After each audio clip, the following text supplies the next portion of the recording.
Y quisiera volver a leer con ustedes Hebreos.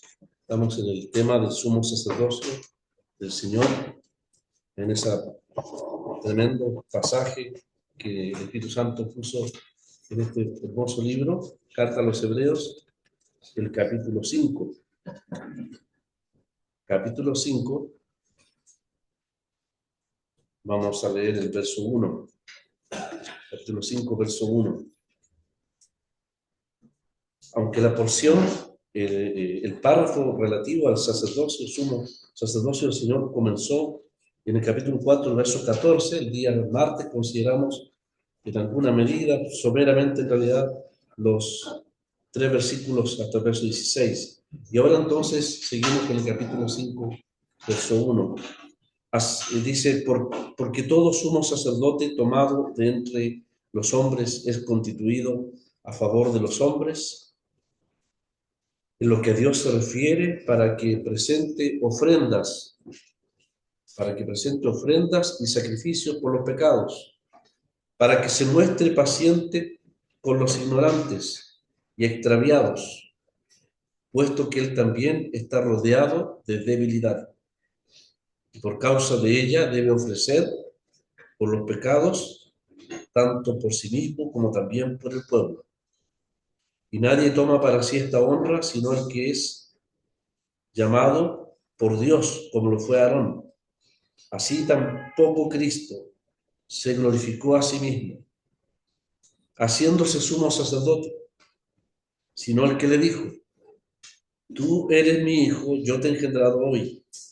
Como también dice en otro lugar, tú eres sacerdote para siempre, según el orden de Melquisedec. Y Cristo, los días de su carne, ofreciendo ruegos y súplicas con gran clamor y lágrimas al que le podía librar de la muerte, fue oído a causa de su temor reverente.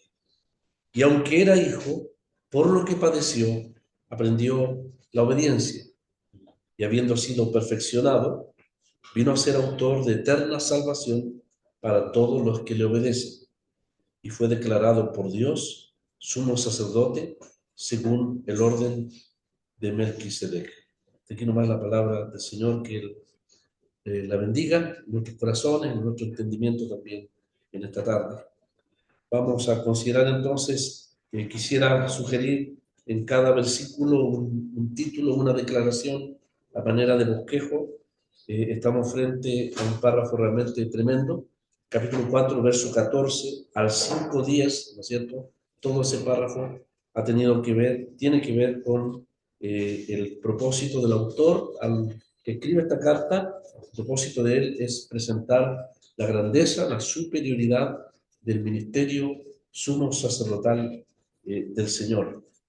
De manera entonces que hemos planteado la pregunta el día martes. La pregunta es, ¿por qué debemos acercarnos? ¿Por qué podemos acercarnos? ¿Por qué somos invitados a acercarnos? Con toda libertad. En primer lugar, dijimos porque en el capítulo 4, 14 al 16, allí tenemos el más perfecto trono de gracia, ¿no es cierto? El mejor ámbito. Ahí está el Señor, está su gloria, su poder, su grandeza. Están todos los títulos divinos de su ser humano y divino. Está la perfecta capacidad para compadecerse también de nosotros. Hay un trono de gracia al cual somos invitados y tenemos una perfecta libertad. De esa libertad el autor a los Hebreos va a hablar con más detalle a partir del capítulo 8 en adelante, cuando rematará, ¿no es cierto?, con esa declaración impresionante. Dice, así que hermanos, por tanto, dice, teniendo un gran sumo sacerdote, acerquémonos. Y la carta a los Hebreos nos ha invitado, en primer lugar, a acercarnos al trono de la gracia para nuestra necesidad. Nos ha invitado en el capítulo 10 al lugar santísimo para hacer uso del privilegio que tenemos de adorar delante de la presencia del Señor. Y en el capítulo 12 nos dice que ya nos hemos acercado a la ciudad celestial, Sion la celestial. Sion la celestial. Y eso habla de nuestro privilegio, o más bien dicho, de nuestra posición. Hay una necesidad que puede ser satisfecha, un privilegio que puede ser usado, del cual podemos hacer parte, y también hay una posición en la cual podemos descansar, en nuestra posición como ciudadanos de la Sion celestial. Todo, por supuesto, es en base al valor sin igual, eficaz, perfecto de la obra de Cristo en la cruz del Calvario. El gran tema de la escritura a los hebreos, como ustedes lo saben, será la perfección del sacrificio de Cristo.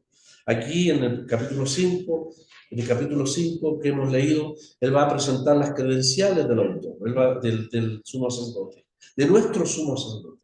Va a presentar los títulos divinos, las credenciales, las capacidades que él tiene. Va a poner los papeles, ¿no es cierto?, digámoslo así, que autorizan, que le capacitan, que le dan el pleno derecho a ser constituido un sumo sacerdote superior a todo lo que el sistema judío levítico conoció en los tiempos pasados. Pero a partir del capítulo 7 en adelante, hasta el capítulo 10, el autor va a presentar la eficacia de su ministerio, el valor de su ministerio, la perfección de su obra, de su sacrificio, que era el propósito que nunca se cumplió durante siglos del sistema levítico. Ustedes lo saben, el sacrificio del Señor con una sola ofrenda, dice, hizo perfecto para siempre. Él logró lo que quizás por muchos siglos los sacerdotes judíos de aquel entonces, arónicos, quizás concibieron alguna vez. ¿Cuándo sería el cese, el fin, la consumación? ¿Cuándo se dejaría de derramar sangre? ¿Cuándo vendría el sacrificio definitivo? Que permitiera que no solamente un hombre como Aarón y 80 hombres, solo 80 hombres, dicen los historiadores, pudieron entrar al lugar santísimo, cuando todo un pueblo podría tener la plena y total libertad de conciencia también de entrar en ese lugar santísimo. Bueno, el autor va a hacerlo a través de una manera maravillosa a partir del capítulo 8 en adelante.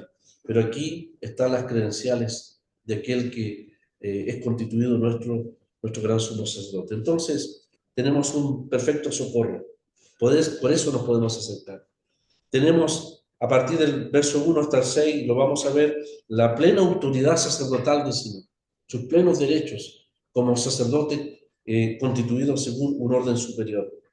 El verso 7 al 9, que realmente es la parte que más se acerca a nosotros, ¿no es cierto?, que tiene que ver con la labor misma del sumo sacerdote, su simpatía, su asistencia, su experiencia, su perfeccionamiento para ser sacerdote. El verso 7 y 9 nos habla entonces que podemos acercarnos porque Él tiene una perfecta simpatía, Él puede compadecerse, dice, de nuestras debilidades. Y finalmente el verso 10 parece rematar, ¿no es cierto?, rematar el tema cuando nos habla de su investidura oficial. Pareciera que hay una investidura oficial, formal, donde Dios declara abiertamente a todos y por todas las edades el hecho de que el Señor ha sido declarado, dice el verso 10, por Dios, dice, como sumo sacerdote, según el orden de Melquisedec. Seguramente, hermanos, no vamos a tener tiempo para ver muchos detalles. Cada versículo es digno de estudio, quizás por varias sesiones de estudio conversacional, ¿no es cierto? Quisiéramos ir considerando los aspectos principales de esta exhortación del escritor. En primer lugar, en el verso 5 tenemos su condición, ahí en el verso 5, su perfecta cercanía delante de Dios. Ahí lo ha dicho también, el verso 14, dice Jesús el Hijo de Dios, lo dijimos el día martes. Ahí está su condición divina y humana, pero sobre todo su condición divina.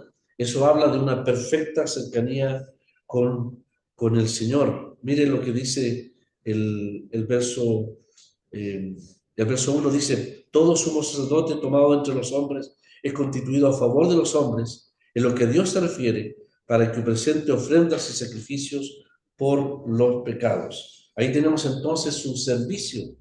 Hay una comparación que podemos hacer, hermanos, entre el servicio, los deberes de Aarón y los deberes o ministerios que el Señor sí puede hacer de manera perfecta. En el verso 6 tenemos su llamado según el orden superior de Melquisedec. Ahí dice, así tampoco Cristo se glorificó a sí mismo, haciéndose sumo sacerdote, sino el que le dijo, tú eres mi hijo, yo te he engendrado hoy. Y el verso 6 dice, como también dice en otro lugar, y eso es el Salmo 110, tú eres sacerdote para siempre, según el orden de Melquisedec. Entonces, tenemos su llamado según su orden, un orden superior que es el orden de Melquisedec.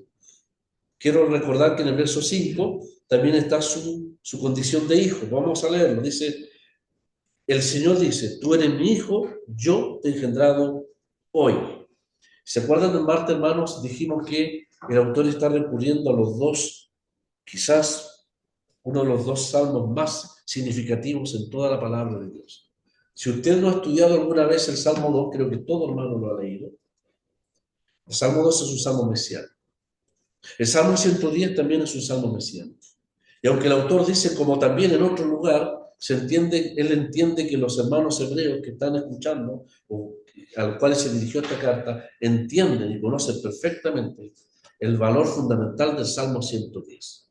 Entonces, dijimos que habían dos pilares poderosos sobre los cuales se establecía el sumo sacerdocio del Señor. En primer lugar, su relación filial eterna. Tú eres mi hijo, verso 5, yo te he engendrado hoy.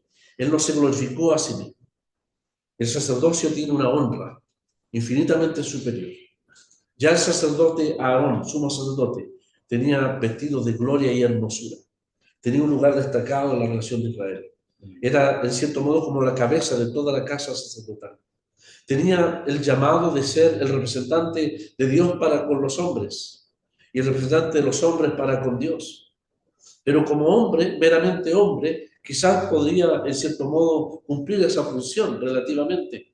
En imperfección lo sabemos. El mismo autor a los hebreos lo dice, nada perfeccionó la ley en cuanto a los sacrificios y a los sacerdotes, llenos de debilidad. Los primeros 3 versos lo dice también. Tenían que ofrecer sacrificios por sí mismos. Pero el Señor es establecido bajo la condición divina. Establece el Salmo 2 la condición, el carácter divino del Señor, como el Hijo eterno de Dios. El Salmo 2 es uno de los salmos más mencionados en el Nuevo Testamento. Algunos dicen como 14 veces se menciona aquel salmo. La verdad es que no hay tiempo para considerarlo, pero el Salmo 2 está hablando de su preexistencia, habla de su encarnación, yo te he engendrado hoy, pero más que una encarnación en Belén, habla de una relación filial eterna, habla de su bautismo. Cuando el Señor fue bautizado por Juan, la palabra de Dios dice que saliendo las aguas, Dios dijo, este es mi Hijo amado. Es la misma declaración del Salmo 2.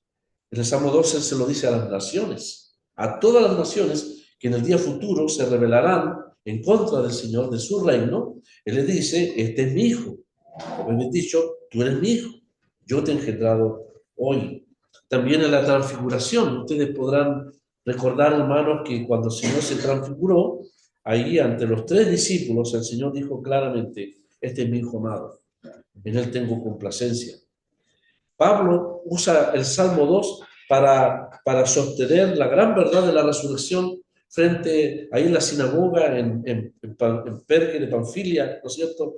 En el capítulo 13, en sus primeras predicaciones, él predicaba la resurrección de Cristo y usaba el Salmo 2, porque todos los judíos de la diáspora, en los distintos lugares donde estaban esparcidos en el mundo antiguo, conocían el Salmo y lo leían en las sinagogas.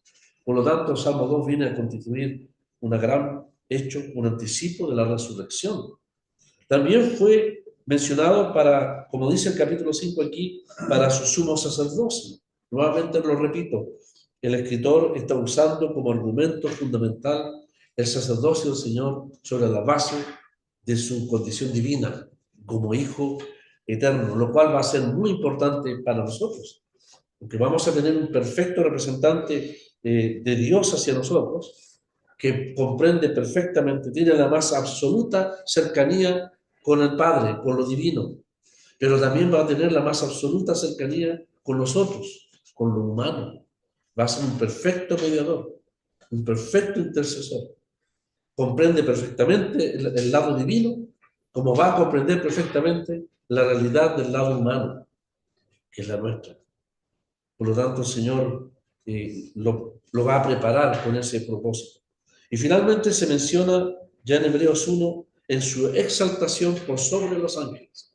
Porque el autor dice, ¿a cuál de los ángeles dijo Dios jamás, mi hijo eres tú, yo te he engendrado hoy? Así que el Salmo 2 tiene un tremendo valor. El autor de los Hebreos está usando todo el peso de los títulos del Señor para establecer la autoridad suprema de Él como sumo sacerdote. Es el Hijo eterno de Dios. No es uno más de los 80 hombres que tuvieron el privilegio de entrar en un santuario terrenal, sino que es aquel Hijo de Dios que habrá de entrar en el santuario divino, la realidad del cielo, de la cual el tabernáculo de la tierra es una copia. Él entrará en lo divino, tendrá las condiciones de vida eterna, de omnipotencia, de omnisciencia, de omnipresencia, para estar ahí a favor de nosotros y en representación de nosotros delante de Dios mismo. Tú eres mi hijo, yo te he engendrado hoy.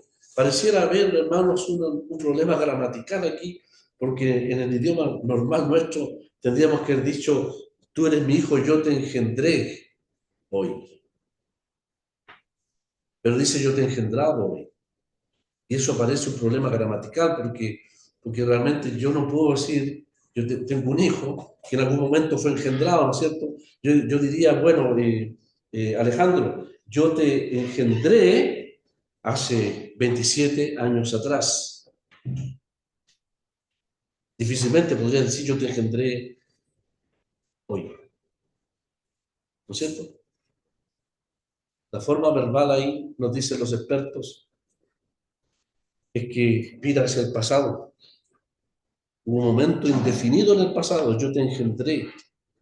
Un tiempo en que hubo un engendramiento que no tiene límites hacia el pasado, pero que lo establece el Espíritu Santo y dice hoy. Entonces se concluye que esta declaración significa un eterno y permanente engendrar.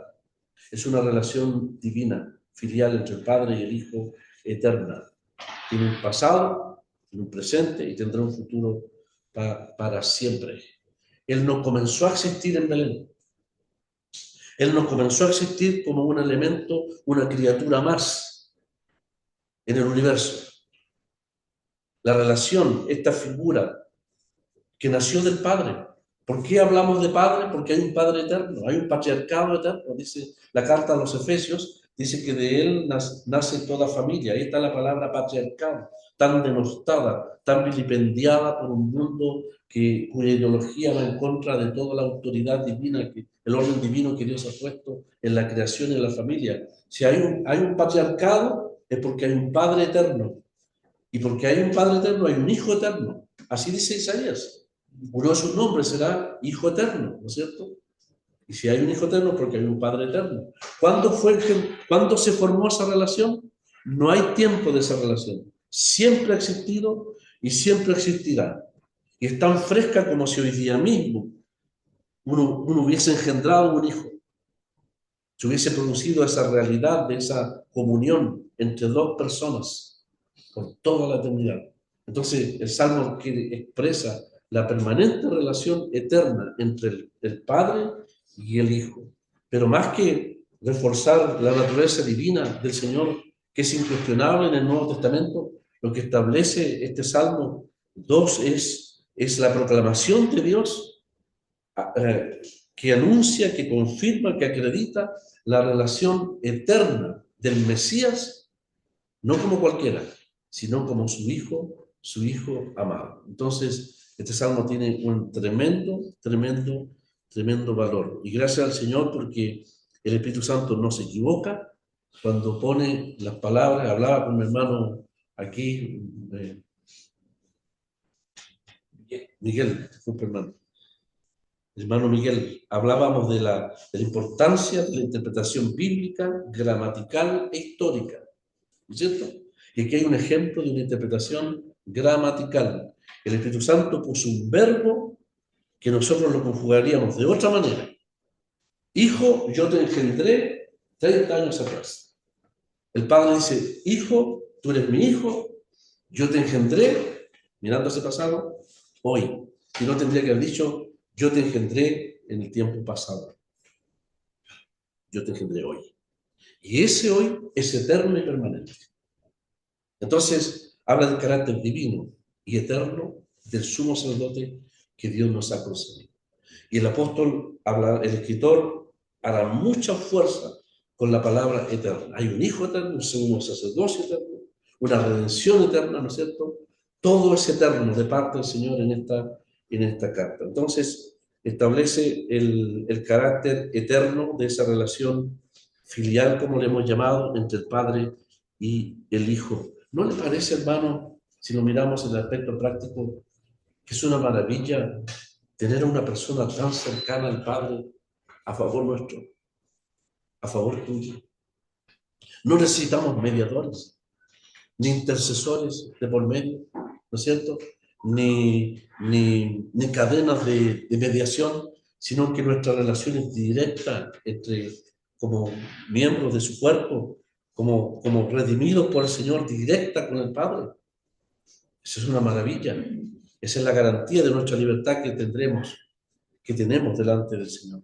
El segundo salmo, entonces, está mencionado allí en el verso 6, como también dice en otro lugar, y no lo cita, no lo dice por número, pero se entiende que es el Salmo 110, y le dice, tú eres sacerdote para siempre, según el orden de Melquisedec. Y ahí entonces, en el verso 6, tenemos el llamado del Señor según un orden superior. Y aquí el apóstol, el escritor entonces, nos introduce en una verdad extraordinaria de la palabra de Dios. Los hermanos podemos recordar que por lo menos 3 veces se cita esta verdad del orden de Melquisedec. En primer lugar, el personaje como sacerdote aparece en Génesis capítulo 15, 14 y 15.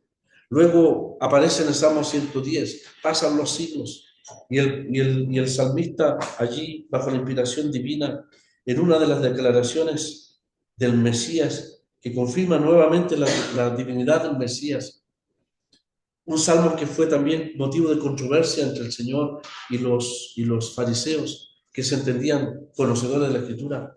El Señor les hace la pregunta más importante, pregunta mesiánica, si usted lo quiere, teológica, fundamental, más importante. Si Dios le llama al Mesías su hijo, ¿quién es entonces su hijo? Es lo que el Señor pregunta al mundo fariseo, que cuestionaba la autoridad del Señor. Y todos se quedaron callados. Porque la conclusión lógica es, el Mesías es el hijo del bendito. Y por lo tanto tiene el carácter divino, la naturaleza divina. Es el engendrado del Padre. Es Dios mismo. El silencio de ellos no acusó ignorancia, sino culpabilidad y soberbia de no querer reconocer el carácter del Mesías. No era un mero libertador más, ¿no es cierto? Uno más que venía a emancipar una nación. Era el bendito Hijo de Dios que venía del cielo. El sumo sacerdote condenó al Señor y el sacerdocio, el Sanedrín, condenó al Señor porque él confesó esa verdad. ¿Eres el Hijo del bendito? Y el Señor le dice, tú lo dices. Entonces el Salmo 110 confirma realmente aquello, pero agrega algo más extraordinario. Porque ese mismo Salmo que establece nuevamente la divinidad del Mesías es el que establece el carácter sacerdotal del Mesías como sacerdote sumo sacerdote según el orden de Melquisedec. Ese orden está mencionado en el capítulo 7, nuevamente. Y es la última vez que se menciona con gran detalle allí en la palabra del Señor. Para los jóvenes que están oyendo acá o los hermanos, Melquisedec fue un personaje, ¿no es cierto? Un sumo sacerdote real, histórico, que apareció en un momento puntual en la historia de Abraham. Abraham había llevado a sus 300 hombres a combatir contra una coalición de pueblos, la coalición de Kedar-Laomer se llama, como 5 pueblos que venían de Babilonia, de las zonas de Babilonia, para atacar la tierra prometida, y claramente pusieron sus manos sobre Sodoma, Gomorra y otras ciudades de aquella tierra para despojarla de sus tesoros. Y dentro de esa ciudad, como ustedes saben, estaba viviendo Lot con sus hijas y su señora.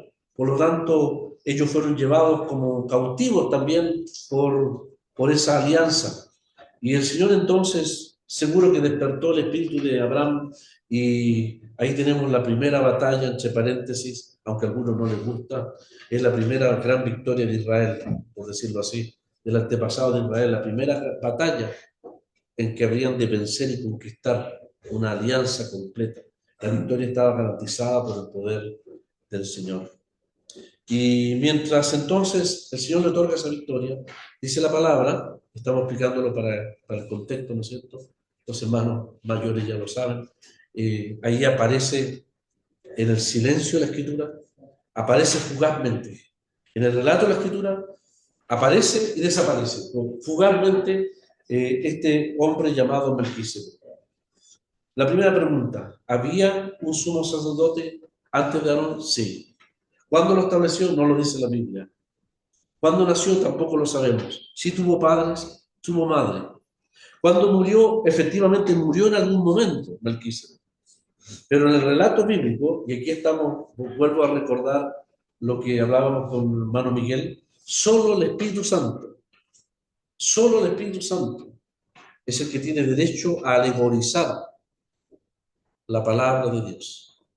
Porque si nosotros lo hubiéramos hecho, sería especulación nuestra, argumento nuestro.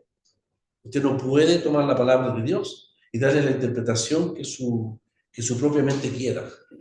Tiene que sujetarse a los principios de interpretación. Hay varios de ellos. Y uno de los principios de interpretación que nunca debe ser olvidado es que nosotros no podemos alegorizar, es decir, darle un significado fuera de lo que pudiera explicar la Escritura, atribuirlo a otras instancias o a otro contexto o a otros personajes actuales. No podemos hacerlo si la Biblia no nos autoriza. ¿Cuál es la interpretación que hace el autor a los hebreos? Dice, mirad, les dice, así como aparece Melquisedec y no se sabe de su nacimiento ni de su familia, nada, mirad, dice, no tiene principio, como el Hijo de Dios tampoco tendrá principio, lo aplica a Cristo inmediatamente. Así como desaparece la historia y no se sabe nada de su muerte en el registro bíblico, así también, dice el autor a los hebreos, así también el sacerdocio de Cristo es semejante a Melquisedec en el sentido de que no tiene fin, ni principio de días, ni fin de días. Es un sacerdocio eterno. Además, dice el autor, yo les quiero decir que Melquisedec significa rey de justicia, rey de paz. Rey de Salem, ¿no es cierto? Rey de justicia, rey de paz. Rey de justicia, rey de paz. O sea, no solamente sacerdote, sino que también es rey, lo cual en la Biblia nunca a los reyes de Israel se les permitió.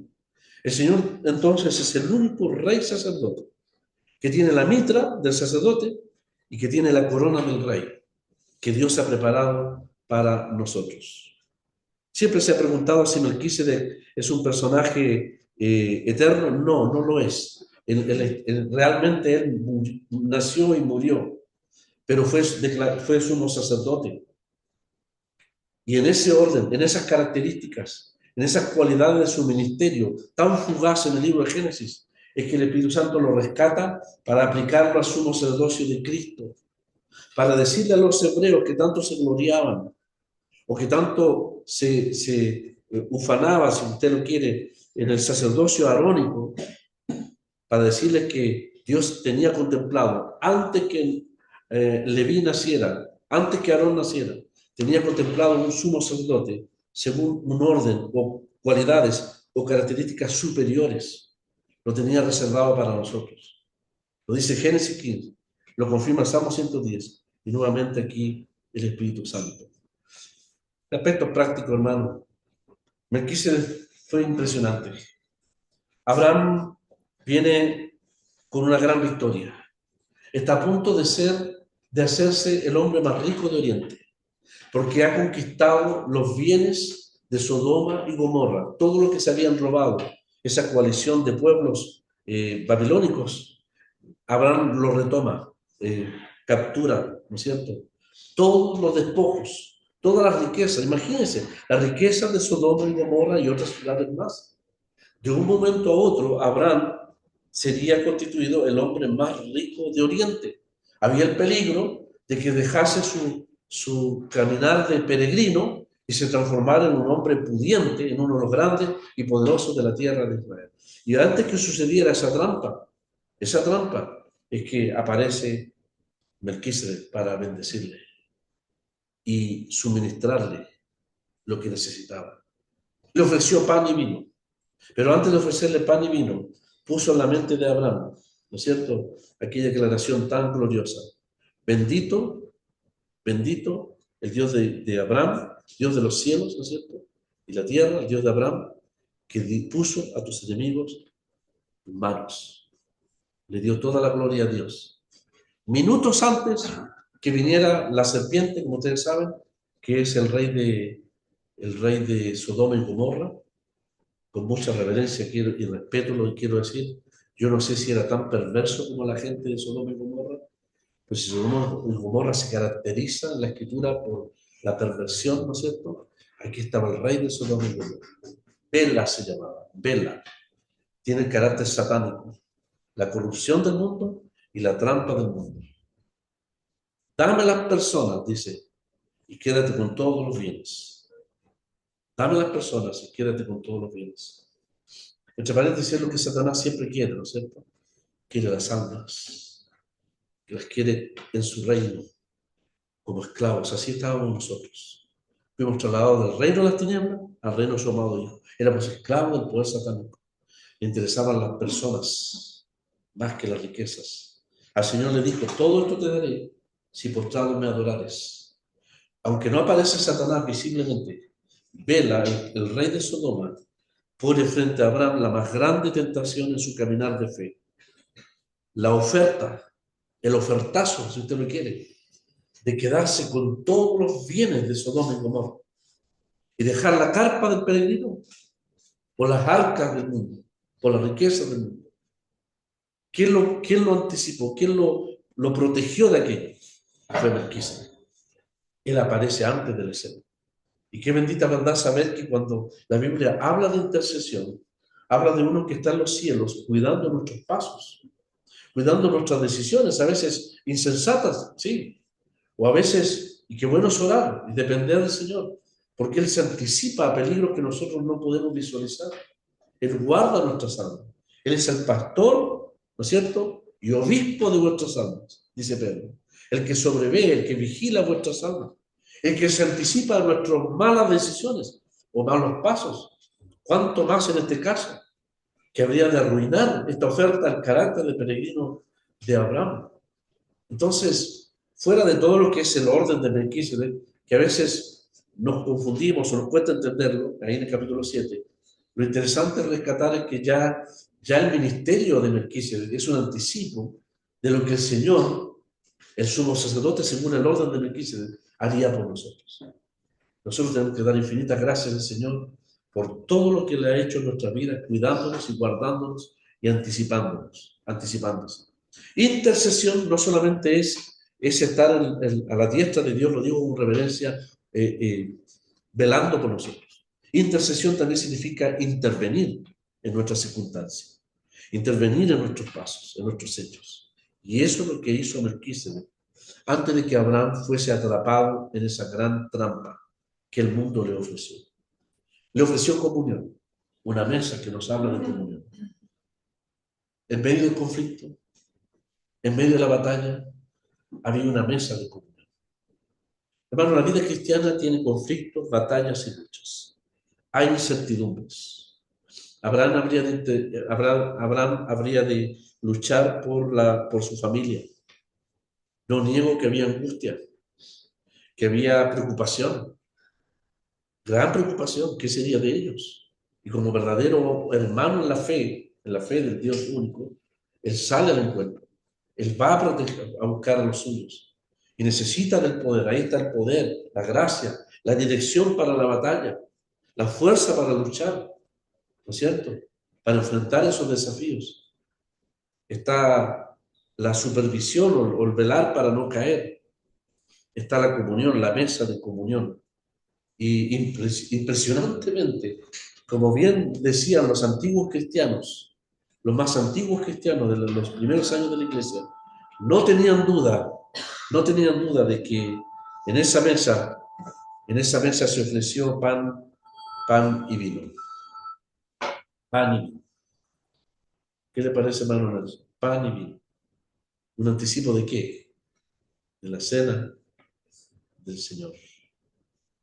La bebida espiritual y el pan espiritual. Todo nos habla, por supuesto, de Cristo. Es una mesa de comunión, de provisión, de sustento, sustento espiritual, sustento físico. El Señor, nuestro gran sumo sacerdote, se preocupa de nuestro sustento físico. Entonces, por todos lados, me quise decir un tremendo ejemplo de lo que es el ministerio personal del Señor. Por eso en el verso 7, y aquí llegamos, podríamos decirlo, hermano, en este verso 7 y 8, como el Señor le dice a Abraham, aquí tenemos que quitarnos el calzado, ¿no es cierto?, de nuestros pies, porque entramos en una tierra sagrada, santa, donde hay muchas cosas que quizás no podemos entenderlas, pero que podemos apropiarlas por la fe para nosotros. ¿Por qué podemos acercarnos al lugar santísimo, al trono de la gracia?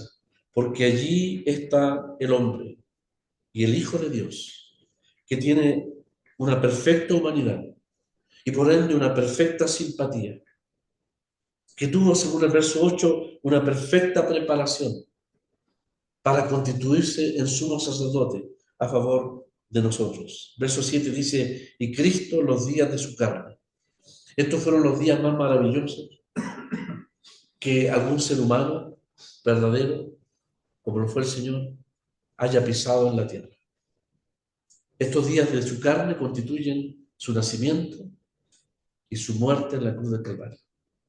Constituyen lo que el autor Pablo dice, grande es el misterio de la piedad. Dios fue manifestado en carne, visto de los ángeles, ¿cierto? Finalmente recibido arriba en gloria. Estos días de su carne hablan de su humanidad perfecta. Y si bien es cierto, él era un hombre de oración, un hombre que dependía del Señor, santo, dice la Escritura, inocente, sin mancha, apartado de los pecadores.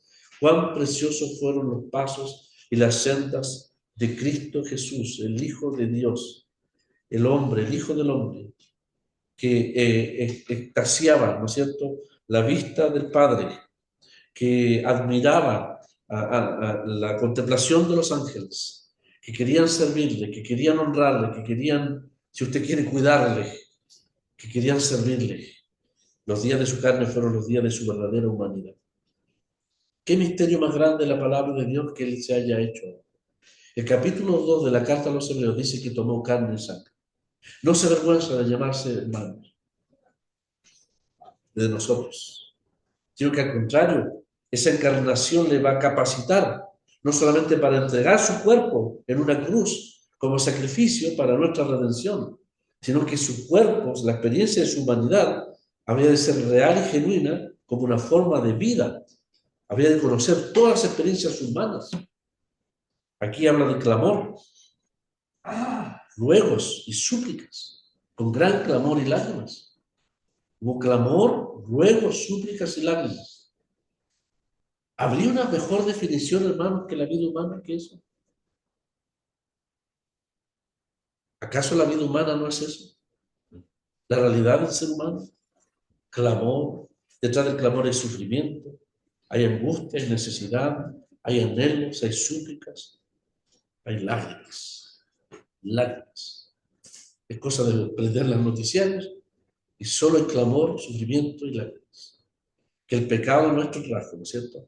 Que el primer hombre trajo, pero que Cristo vino a experimentar no por su pecado, sino por la realidad de vivir en un ambiente, en un ámbito de tanta miseria como es el ámbito de nuestra propia humanidad. Todo lo que el sufrimiento y lágrimas, los hombres él se lo atrajo de parte de los hombres. Los hombres procuraron el sufrimiento del Señor. Satanás mismo, los hombres, los enemigos. La carta de los Hebreos dice, habla de pecadores contra sí mismo. Habla de aquel que sufrió contradicción de pecadores contra Él mismo. Esa fue la experiencia del Señor. Él vino a vivir y a morar en una raza de pecadores, y a dar su vida para pecadores perdidos y miserables como todos nosotros, dignos del juicio eterno de Dios. Vino a rescatarnos, y no solamente a rescatarnos, sino que vino para constituirse sumo sacerdote, allá sentado en la gloria, a favor de nosotros, porque conoce perfectamente nuestras debilidades. En este verso realmente vemos esos ruegos y súplicas y clamor. Pareciera que el clamor no se refiere a un grito desesperado, sino que quizás se refiere a la intensidad de su agonía. El clamor es audible, quizás las lágrimas son silenciosas. Dice, y Cristo los días de su carne, ofreciendo ruegos y súplicas con gran clamor y lágrimas.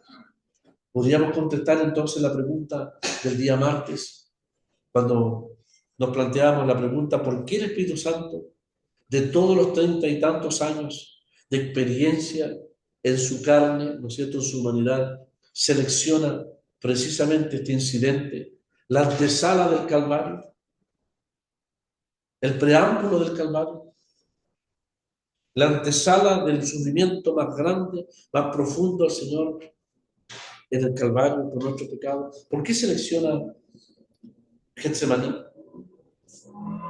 y no el Calvario? Porque los sufrimientos del Calvario son exclusivos del Señor. Jamás podremos compartir ese tipo de sufrimiento. Son los sufrimientos vicarios del Hijo, del hombre perfecto, llevando, portando nuestros pecados, como el macho cabrío que habría de llevar nuestros pecados, llevaba los pecados del pueblo al desierto. Habría de ser desamparado por Dios, habría de ser el portador del mal más grande del universo, el pecado mismo. Esos sufrimientos del Calvario son exclusivos de Él. Pero hay una experiencia que Él comparte, que nosotros también podemos ser parte de esa experiencia. Y es la experiencia que se tomó de Getsemaní. En Getsemaní hubo clamor, hubo lágrimas, hubo agonía, hubo un profundo pavor, hubo terror, si usted lo quiere, frente a lo que venía. En Getsemaní hubo soledad del Señor. Fue abandonado por los hombres. Después será abandonado por el Padre, por Dios mismo, en el Calvario. Pero en Getsemaní fue abandonado por los hombres. No hubo consolador. Nadie le acompañó en su momento de angustia. Del cielo tuvo que venir un ángel para fortalecerle. Experimentó fortaleza.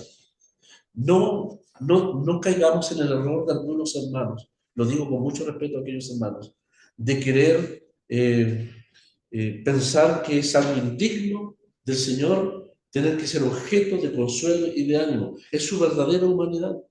En ningún caso le humilla, sino que al contrario, la Escritura presenta el cuadro de su verdadera humanidad. Nosotros necesitamos un sumo sacerdote en los cielos que haya pasado por la experiencia profunda, la misma experiencia nuestra, pero mucho más profundamente, de soledad, de abandono, de desamparo, de contradicción, de desprecio. Fue traicionado, fue negado por los mismos que compartieron el plato, la comida, con él en una misma mesa durante 3 años. ¿Hay una espada más profunda que la traición? ¿Hay una espada más profunda que un amigo te traicione? ¿Que los que tú confiabas te dejen a un lado por conveniencia personal? ¿Que olviden 3 años de completa comunión y aparente amor? La traición, la negación, la maldad de una nación que le entrega. Pilato mismo exacerba cuando le dice, tu propio pueblo te ha entregado a mí. Dice. Tu pueblo, dice, te ha entregado a mí. Hay tanto sufrimiento, tantas cosas que pasó el Señor allí en Getsemaní. La soledad absoluta. Y del cielo, como no había consoladores humanos, el Señor envía un ángel del cielo. A mí me encanta pensar en que el Señor, efectivamente como hombre, ahí en Getsemaní, como colorario, como cuadro, como el momento especial seleccionado por el Espíritu Santo, nos dice, mirad, contemplar, sí, es el Hijo, pero también es el hombre, Cristo Jesús. en la profunda angustia, dolor, no desesperación, pero sí angustia, dolor y sufrimiento de su alma, frente a lo que estaba pasando y frente a lo que habría de venir. ¿Qué significaría cuando dice la Biblia que él pedía con lágrimas y clamor al que le podía librar de la muerte? La misma Biblia, la misma palabra de Dios dice en el Salmo 16, no dejarás mi alma en Seol, y no dejarás que mi cuerpo vea corrupción. Yo sabía que el Señor la habría de resucitar.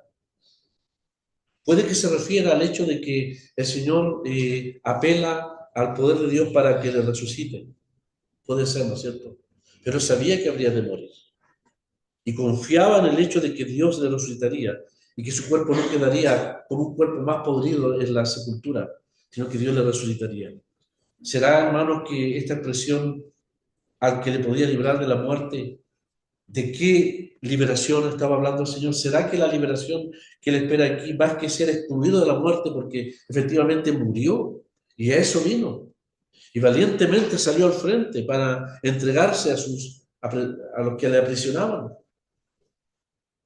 Posiblemente se refiera a poder tener victoria en medio de la experiencia de la muerte.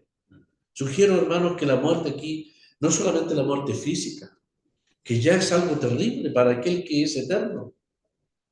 El autor de la vida, mire qué paradoja eterna. El autor de la vida muriendo. El autor de la vida muriendo. Con todo lo que significa la muerte, la separación del alma y del cuerpo, no es gratuita. Eso implica dolor, sufrimiento. Y la manera atroz en que el Señor habría de morir. La muerte no tenía poder sobre él. Él se entregó voluntariamente. Y habría de morir en un ámbito de agonía, de sufrimiento, de horribles e indecibles dolores colgado en un madero. ¿Quién puede describir la manera en que el Señor moriría? Muere victoriosamente, triunfantemente, claro. Él dice, consumado es. Pero eso no quita el hecho de que Él sí experimentó dolores tremendos. El vejamen, como dice el profeta, fue molido por nuestros pecados. El castigo de nuestra paz fue sobre Él. Él sabía que había de experimentar eso. Ya el hecho de la muerte para un ser eterno, aunque humano, era un golpe durísimo que nosotros no podemos dimensionar. Pero ¿qué habría de suceder en las horas del Calvario, de las tinieblas, de la cruz? Cuando Dios mismo le desampararía, cuando Él mismo tendría que llevar nuestros pecados en su cuerpo sobre el madero. ¿Alguien puede describir lo que significa para un ser absolutamente santo, que jamás experimentó el pecado, ni que experimentaría el pecado jamás, tener que llevar una carga de inmundicia, de rebelión, de maldad, delante de la santidad de Dios y recibir sobre él, como sustituto santo, todo el peso de la ira de Dios? Eso quizás le estremecía al Señor. Sugiero que era la muerte física, era el proceso del Calvario con todo su dolor, sufrimiento y heridas en el alma de los insultos, ¿no es cierto? De las palabras hirientes, de las burlas y las blasfemias y las provocaciones contra su alma. Agregado a eso estaba el momento cúlmine del desamparo absoluto de parte de Dios. Así lo sugiero que podríamos mirarlo. Dios le decía, Padre, si fuese posible, y aquí está la petición que la evangelista nos dice, que pase de mí esta copa. Y si esa copa es la muerte en todo sentido, en su alma, espíritu y cuerpo, en toda su humanidad, que pase de mí esta copa. Ahí se ve la obediencia del Señor. Ahí está la realidad de su sufrimiento. Mas no se haga mi voluntad. Y usted sabe la respuesta, ¿no es cierto? ¿Cuál fue la respuesta del Padre? Por eso dice, aprendió la obediencia por lo que padeció. La voluntad del Padre desde la eternidad, desde antes de la creación del mundo, era que Él bebiese de esa copa. Muerte, sufrimiento, escarnio, un madero desamparo, todo lo que significaba el Calvario. Eso le estremeció tremendamente en el Calvario. Él estaba dispuesto siempre a hacer la voluntad de Dios. Inclusive estaba dispuesto hasta los límites de la muerte, porque el autor a Filipenses dice, fue obediente hasta la muerte. Hay muchos mártires que han sido obedientes hasta la muerte. La historia cristiana registra muchos mártires que tuvieron la valentía, pero la gracia de Dios se les otorgó para morir en un acto de obediencia. Pero ninguno, como el Señor, tendría que no solamente morir y morir en una cruz, llevando lo que precisamente su naturaleza santa rechazaba absolutamente, llevar nuestro pecado. Yo recurro a la ilustración que siempre he mencionado. Hay unos conejos muy hermosos en Europa, no sé qué país es, pero la práctica de los cazadores es perseguirlos con perros. Y una vez que, antes que lleguen a la guarida, ellos con agua ensucian y llenan de barro la entrada, la llenan, la mojan completa de barro, donde la guarida del conejo, la cueva del conejo, la ensucian, porque ese animal es tan pulcro en su naturaleza, como fue creado, que prefiere enfrentarse a los perros y que pasar por un medio de un hoyo lleno de barro y suciedad. Prefiere morir antes de ensuciar su pelaje. Para el Señor era, y lo digo con reverencia, con mucho cuidado, su naturaleza santa, como hombre e hijo de Dios, se resistía a la posibilidad de tener que pasar por esas horas del Calvario, llevando tan inmunda carga como la de nuestro pecado. Pero esa era la voluntad del Padre. Y a esa voluntad Él dijo, no se haga mi voluntad sino la tuya. Y ese ámbito de Getsemaní constituyó entonces, antes del Calvario, la experiencia más profunda de desamparo, dolor, sufrimiento, agonía, lágrimas. Vuelvo a decir, hermano, todo lo que es propio de nuestra experiencia. Hasta ahí llega nuestra experiencia, porque el Calvario no es parte nuestra. Es lo que solamente el Señor, el Hijo de Dios, el hombre perfecto, podía hacer a favor de nosotros. Pero si hay un Cristo, lo digo con mucha referencia, si hay un Cristo cercano a nosotros, es el Cristo de Getsemaní. El Cristo del Calvario es el Cordero de Dios único que entregó su vida para nuestra redención. Pero nunca estuvo más cercano a nuestra realidad de sufrimiento, lágrima y clamor que en Getsemaní. Y como dice la Escritura, en los días de su carne. Dios le preparó a través de la obediencia. Y aunque era hijo, dice, por lo que padeció, aprendió la obediencia. El Señor aprendió la obediencia. Él mandaba, él era digno de obediencia cuando estaba en la gloria con el Padre. Ahora habría de experimentar la obediencia. Yo aprendí a obedecer a mi padre a costa de latigazos y azotes. Sí, mi mamá me castigaba, me azotaba. Y bien que lo hizo. Porque el corazón del hombre en su juventud es la rebeldía. Cristo no aprendió por coerción. Cristo aprendió la obediencia por sumisión. La respuesta inherente a su naturaleza es la obediencia. Nosotros somos los hijos de su obediencia. Él era por naturaleza, desde niño, sujeto a sus padres, sujeto al Padre. Padre, dice a los 12 años, ¿no sabéis que los negocios de mi Padre me es necesario estar? La obediencia fluía espontáneamente en él, porque en él no hay imperfección ni pecado, ni rebeldía. Pero no había experimentado la obediencia, sino cuando estuvo aquí en la tierra, no en un paraíso, sino la obediencia en medio de un verdadero infierno, por decirlo así, que era este mundo. Ahí aprendió la obediencia. Y en esa obediencia fue perfeccionado a través del sufrimiento. Habiendo sido perfeccionado o equipado, él es perfecto como hijo de Dios, es perfecto como hombre. Aquí no es imperfección moral, aquí la palabra perfeccionado significa equipado para venir a ser autor de eterna salvación.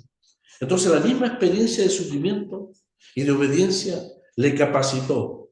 Como yo recordaba el día martes, si yo necesito un médico que me opere, necesito al médico que tenga la más absoluta experiencia en la cual pueda confiar. Aquí el Señor fue probado en la experiencia del sufrimiento. Y como fue probado las experiencias más profundas de sufrimiento, es que ahora a la diestra de Dios tiene simpatía, tiene la capacidad, tiene el conocimiento de causa, como verdadero hombre glorificado, de entenderlos perfecta y absolutamente. Los 30 años no solamente fueron para entregar una vida santa y perfecta, como cordero sin mancha en la cruz del Calvario, sino que los 30 años de los días de su carne fueron la preparación en el ámbito del sufrimiento y la obediencia que le equipó, le capacitó como el sumo sacerdote, hombre más experimentado en sufrimiento a favor de todo creyente aquí en la tierra. Ese era el doble propósito de la encarnación. Y el propósito de sus 30 años de vida de justicia. El cielo miró la maravilla de esa perfección y de esa experiencia. Un hermano me contaba de afuera, de otro país, que un amigo llevó una camioneta que se llamaba Toyota Tundra, una camioneta grande, Toyota Tundra. La llevó, era del año 2000 la camioneta, para comprarse un vehículo nuevo. Comprarse un vehículo nuevo. Y le preguntaron, ¿de qué año es esta camioneta? Bueno, tiene del año 2000. ¿Cuántos kilómetros tiene? Ellos le llaman millas. ¿Cuántos kilómetros? Tiene 750.000 kilómetros recorridos.